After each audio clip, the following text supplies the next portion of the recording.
Assalamu alaikum. I am Shahzaid Ahmad, and today is our first online lecture with BS 3rd in the course of Anglo-Saxon to Restoration period history. Before starting this lecture, I would remind you people that you have to focus on one thing, that is the difference between BC and AD. We have already discussed in our classes that what is the difference between BC and AD, as we have covered that Celts, who is considered the original inhabitants of England, they came to England in 700 BC. So do not confuse BC with AD. Now after that we discussed that how Roman came to England, how they conquered England.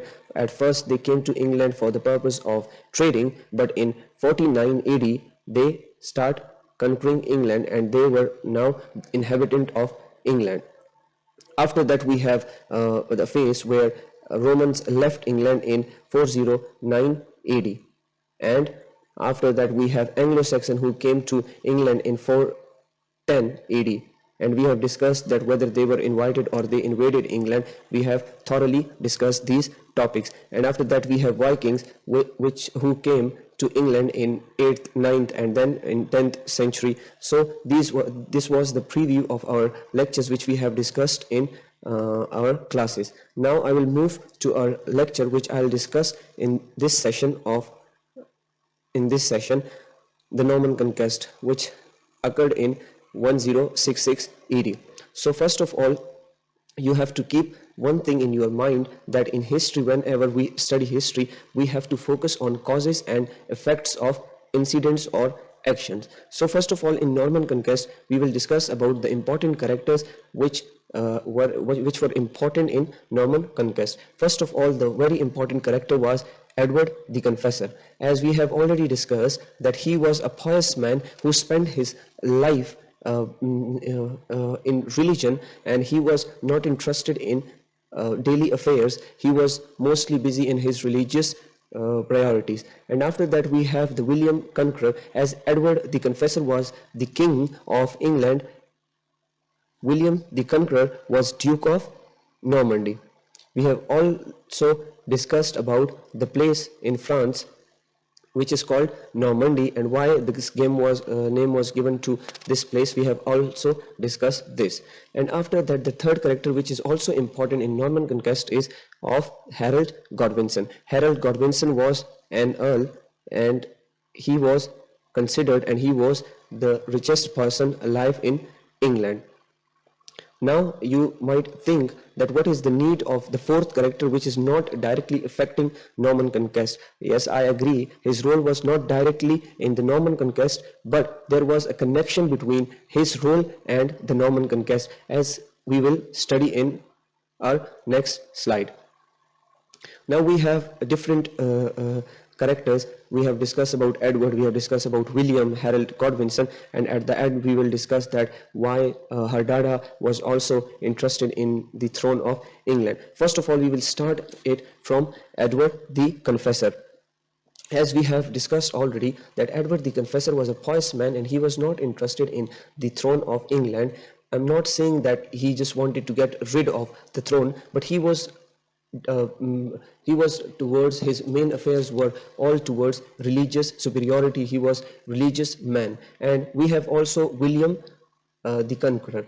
So what is the main connection, what is the relationship between William the Conqueror and Edward the Confessor? That is very important to understand the concept of Norman Conquest. First of all, when Edward and his family was exiled from England, which we have already discussed in our previous classes, they came to Normandy, as Edward's mother was from Normandy. So here we have a connection that Edward's mother was from Normandy and Edward's father was from England. So when they were exiled from England, they came to their mother's land, to Normandy. There Edward spent 24 years of his life. At that very time when they came to France, Edward was 12 years old. Here he met William the Conqueror, and they had a great relationship and they became good friends. So we have a whole character. We have discussed whole character of Edward. Now we will come to William the Conqueror. William the Conqueror was energetic person who was craving for the throne of England as well as for the throne of France.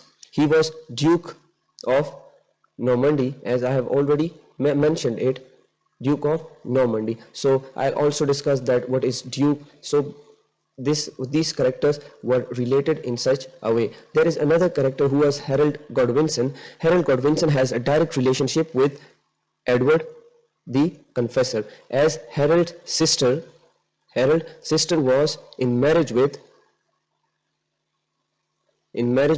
Edward, and the other connection of Harold Godwinson with Edward was that Harold was advisor of Edward, and also he was an earl and a good friend of Edward.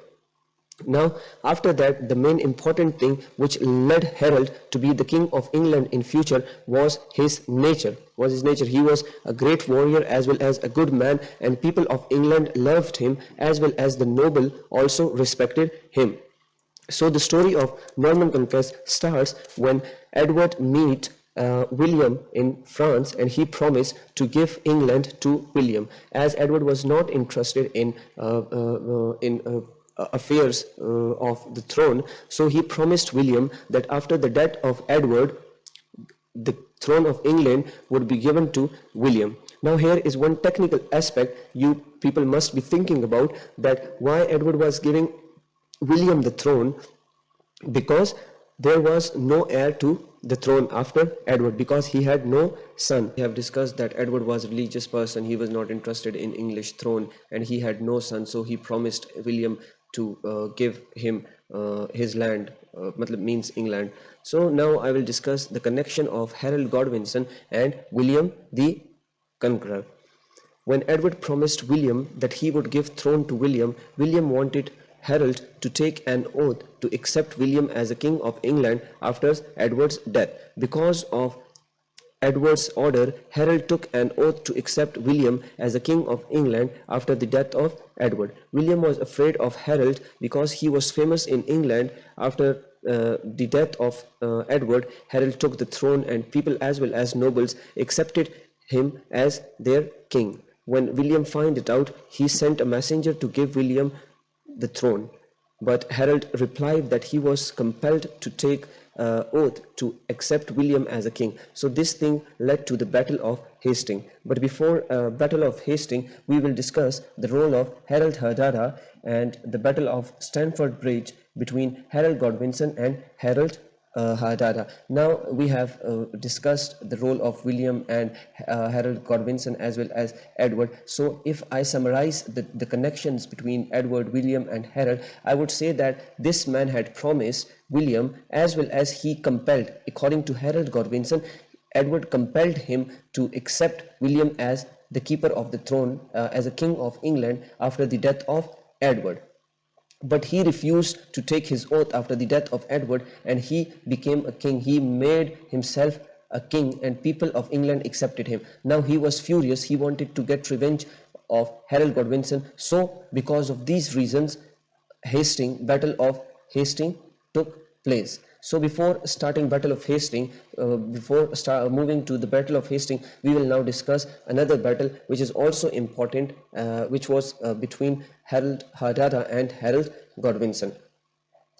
Now, if we look at the map, first of all, I will show you the map in another slide, that is of England at that very time. So here you have to focus on one thing which is very important, that this is Stamford Bridge. We have a Stamford Bridge in 10066, and this is England, this is England, and there is Stamford Bridge. And I have discussed in our class that York was the hub of Vikings. So Harold Hardara was king of Viking he was coming from Denmark and Norway, which is located in this place of the map, which I had already shown you people. So he attacked from Denmark and Norway and he came to York because he was strong at York. And here we have given, the historian has given the name to this battle as Stamford Bridge battle because of the Stamford Bridge. Now we will move to our previous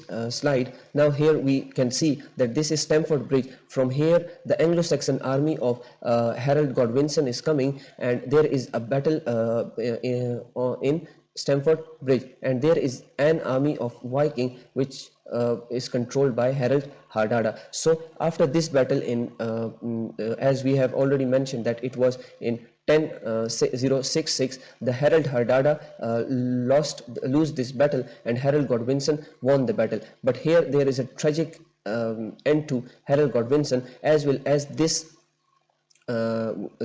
battle leads to the defeat of Harold Godwinson in the future battle with the France. So as we have mentioned that the Harold Godwinson rejected the messenger of William the Conqueror, who came to England and who wanted to give the throne of England back to William the Conqueror, and who was sent off. So here William had promised to keep this place, to keep the England to himself. So what he did, he marched towards England. But here is one technical issue, and this strait between the water between England and France is called Strait of Dover, which I have already mentioned in class. So here from this place William the Conqueror attacked this place which we call Hastings, and because of this place this was called the Battle of Hastings. And after a decisive battle between Harold